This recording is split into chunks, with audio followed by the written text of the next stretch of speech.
Remember this Neo classic? Classic's probably a stretch, but it was popular back when I was still dancing on boxes and furry boots a few years ago. Yeah, with your parachute pants. Neo got in a bit of trouble the other day, particularly with Dwayne Wade and Gabrielle Union. Or is that who he's married to? I don't know. Yeah. I can find out. I think so. I can Google it. He said, I feel like parents have almost forgotten what the role of a parent is. If your little boy comes up to you and says, Daddy, I want to be a girl, you just let him rock with that? Where did he get that? If you let this 5-year-old little boy eat candy all day, he's going to do that too. Like, when did it become a good idea to let a 5-year-old or a 6-year-old or 12-year-old make a life-changing decision? Oh, boy. Oh, no. Oh, he gonna done it now. Third rail. Woohoo. He must have forgot he's in the entertainment industry. Yeah, well, his publicist, unbeknownst to him, apparently did the perfunctory apology. No, he did an apology. After much reflection, I'd like to express my deepest apologies to anyone I may have hurt with my comments. Well, I've always been an advocate for love and inclusivity and the LGBT, blah, blah, blah, blah, blah, blah. Gender identity is nuanced. I honestly admit I plan to better educate myself on the topic, blah, blah, blah, blah, blah, blah. All the performative genuflection that one must do if one wants to continue making music. But then he doubled down on his original statement, and because I watch TMZ because I'm weird,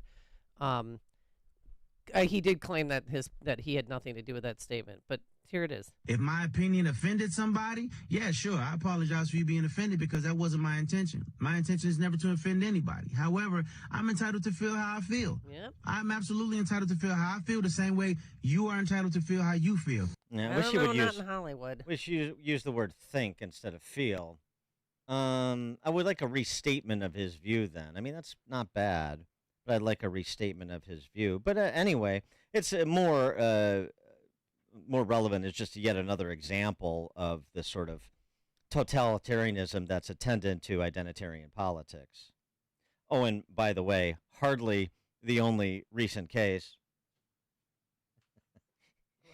J.K. Rowling is being Again? disconnected from her work. There's always drama going on with us. What now?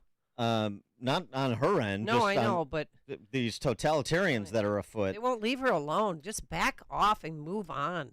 I wonder if Paul Allen is spinning in his grave because I think. Oh no, he was. That was the. No, I think this is his museum. I think he funded the Museum of Pop Culture in Seattle. They have removed all mention of J.K. Rowling from their Harry Potter exhibit. Make no mention of the creator. The creator's out. Zip it. Makes sense. I mean, again, you couldn't see this coming. You couldn't see it coming when Brendan Eich, the founder of Mozilla, was fired from Mozilla for writing a $1,500 check to a pro-traditional marriage organization in California back when that issue was on the ballot. Oh, and by the way, and it won in California. In California. Anyway, I digress. Project manager at the Museum of Pop Culture in Seattle, Chris Moore, who is transgender, obviously. Well, everybody is now. Said they would, quote, love to go with the internet's theory that these books were actually written without an author. But this certain person is a bit too vocal with her super hateful and divisive views to be ignored. For the time being, the curators decided to remove any of her artifacts from the gallery to reduce her impact.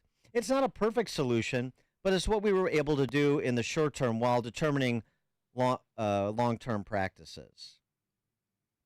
You don't have a Harry Potter exhibit without J.K. Rowling, so you thought. Not when museums are coming down and institutions are being corrupted. You can be disconnected from your work product. The Library of Congress. You remember the same Library of Congress that allowed rapper Lizzo to play James Madison, 200-year-old, never-before-heard crystal flute? That Library of Congress? Mm-hmm. Mm-hmm.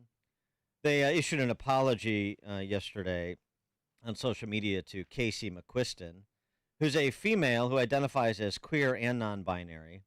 Nice twofer. Whatever that means, I don't.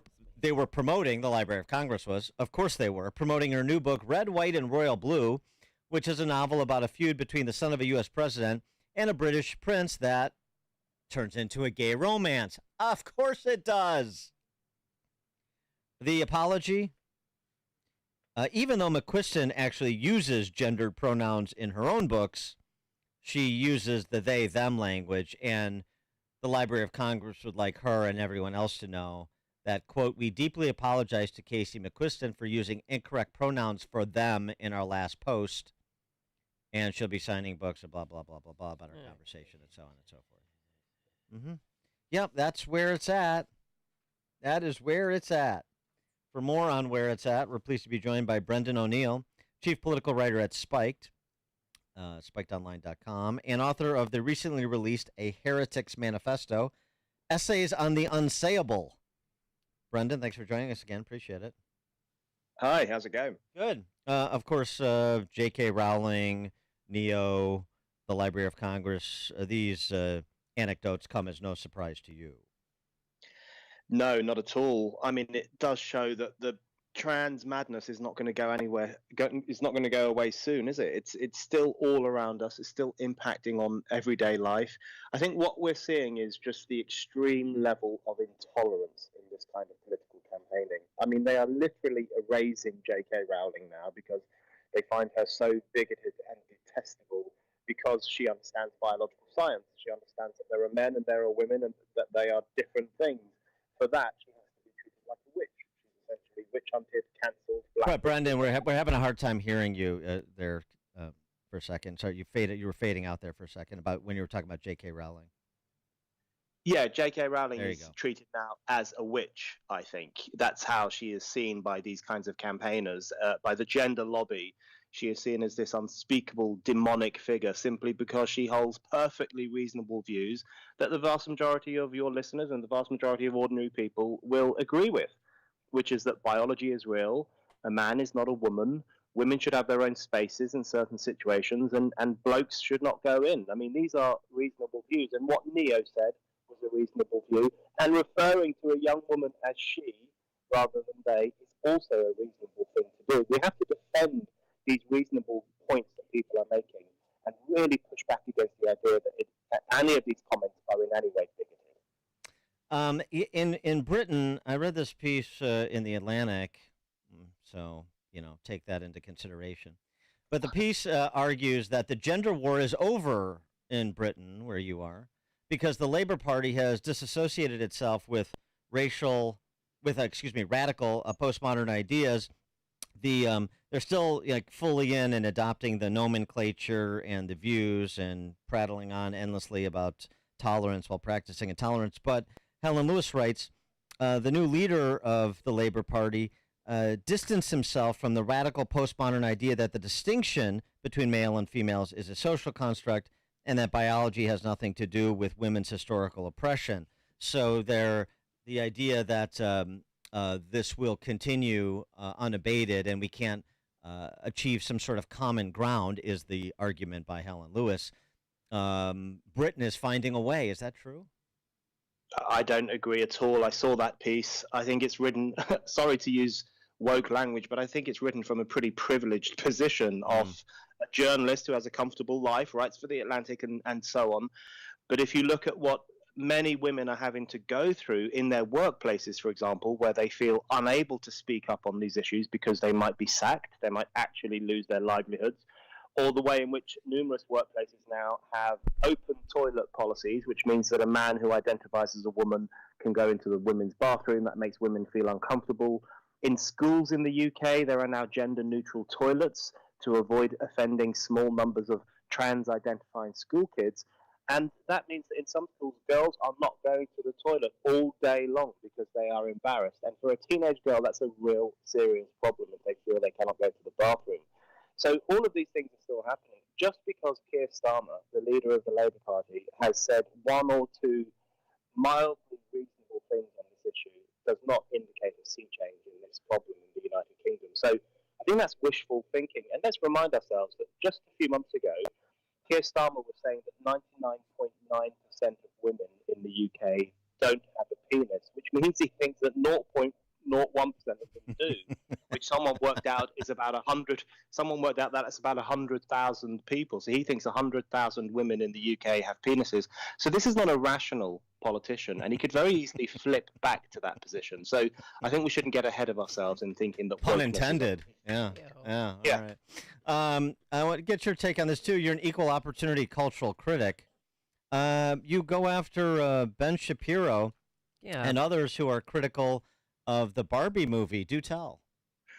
I think, that piece I wrote was kind of a bit tongue-in-cheek. I was trying to have some fun at their expense, but I did think that the reaction of Ben Shapiro and Piers Morgan and a few others, the reaction they had to Barbie was so over the top. I know there was a jokey element in the video that Ben Shapiro made, where he was burning the Barbie doll and the Ken doll and all that kind of stuff. I also think, guys, just relax. It's a funny film. I found it quite funny. It's also a bit ridiculous. It's over the top. People are enjoying it. Lots and lots of people have gone to see it. I'm glad that cinema seems to be coming back. With Yep. Barbenheimer, you had Barbie and Oppenheimer, and millions of people have gone to see those movies. I'm a big fan of going to the cinema, so I'm pleased about that. So I just wanted to say to them, look, stop acting like the woke people we would normally criticize, the kind of people who cry their eyes out if there's a movie released and there's only one black character, or if the female character has slightly fewer lines than the male character, or if the film is transphobic in their eyes. The woke will always go crazy about cultural products that they find offensive. I don't think our side of the debate should be doing the same thing. I wanted to, the movie I want to see is the movie they played in India, where it's Oppenheimer, but with the Barbie movie subtitles. Oh, really? That's what I an want to option? see. Yeah, I want to see. That would be a fun. That's almost like a Mystery Science Theater 3000 offering, which I would like to see. Brendan O'Neill is the chief political reporter at Spiked. He is also the author of the recently released A Heretic's Manifesto: Essays on the Unsayable. Brendan O'Neill, thanks as always. Appreciate it. Thank you. Thank you. And he joined us on our turnkey.pro answer line. It's like a hot, steaming cup of information to start your day. It's Chicago's Morning Answer on AM 560. The Answer. A few days ago, I was fortunate to attend Family Day on the USS Bush, which had just returned from a 9-month deployment. My son's squadron had deployed with the Bush, one of many fleets, divisions, and groups sent around the world to project American power and defend American interests. While there are many positions surrounding the use of American forces, what is indisputable is that our military strength is the result of our innovators, skilled labor, manufacturers, and of course, our American fighting men and women. Walking that ship, it is hard to imagine how it all came together. A floating city of over 5,000 with all the infrastructure of a portable airport, weapon systems, power generation, communications, maintenance, an aircraft hangar, barracks, food, laundry, and even a barber shop, working 24/7 every day of the year. You want to be impressed with America? Take a tour if you get the chance. I'm Jeannie Ives. Good public policy begins by being informed. Sign up for our newsletter at breakthrough-ideas.com. All right. Going to be doing it soon here. Taking my Balance of Nature 6 capsules. I crack them open, stir it into warm water, and voila. Been doing it for years, and I love it. I have more energy. I'm able to do things that I love even as I age, believe it or not, and I feel healthier. And my body craves Balance of Nature. I'm not lying. So get the nutrition your body needs because it's real food, real nutrition. 800-246-8751. That's the number to call, 800-246-8751. Mention Chicago as your discount code. First timers get free shipping and 35% off. 800-246-8751 or simply go online to balanceofnature.com. Discount code Chicago. It's a big deal because your finances are a really big deal. Wintrust Community Banks would like to announce our newest and greatest 11-month CD rate with a whopping 5.35% APY. Act now and you can lock in 5.35%. Just go to wintrust.com/locknewrates and start earning more. Annual percentage yield accurate as of May 5th, 2023 and assumes funds remain on deposit until maturity. Minimum daily balance of 1 cent required to obtain APY. $1,000 minimum to open. New money only. Offer may change at any time and without notice. Member FDIC.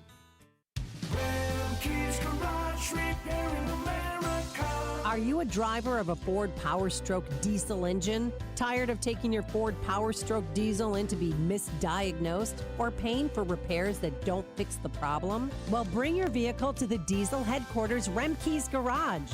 The shop is equipped with state-of-the-art diagnostic equipment and highly trained technicians. Take it to the experts. Take it to Remke's Garage. Remke's Garage specializes in Ford Power Stroke, Chevy Duramax, Dodge Cummins, Mercedes Sprinter, and Isuzu diesel engines and transmission repairs. At Remke's, they'll make your vehicle repairs convenient by offering a free commercial loaner vehicle. Remke's Garage, where you won't spend $1,000 to fix a $100 problem. Call for details and to schedule an appointment at 800-5-REMKES or visit remkesgarage.com. Remke's Garage, your diesel headquarters. At Simply Safe, your safety is the only thing that matters. Introducing 24/7 LiveGuard protection, only from Simply Safe Home Security. Now, monitoring agents can see and speak to intruders through our new indoor camera to help stop crime in real time and for fast police response. Get 20% off any new system with Fast Protect monitoring at simplysafe.com/radio. Advanced home security, 24/7 professional monitoring for less than $1 a day. There's no safe like Simply Safe. There are more identity threats than you realize. Even if you monitor your credit, only a little personal info needs to leak out, like your social security number or password, for you to become a victim. LifeLock alerts you to threats you could miss. If your identity is stolen, a dedicated US-based restoration specialist will work to fix it. No one can prevent all identity theft or monitor all transactions, but everyone can save up to 25% off their first year with promo code NEWS. Go to lifelock.com. You're smart, you're busy, and don't have time to waste on the mainstream media cycle. Salem News Channel breaks that cycle.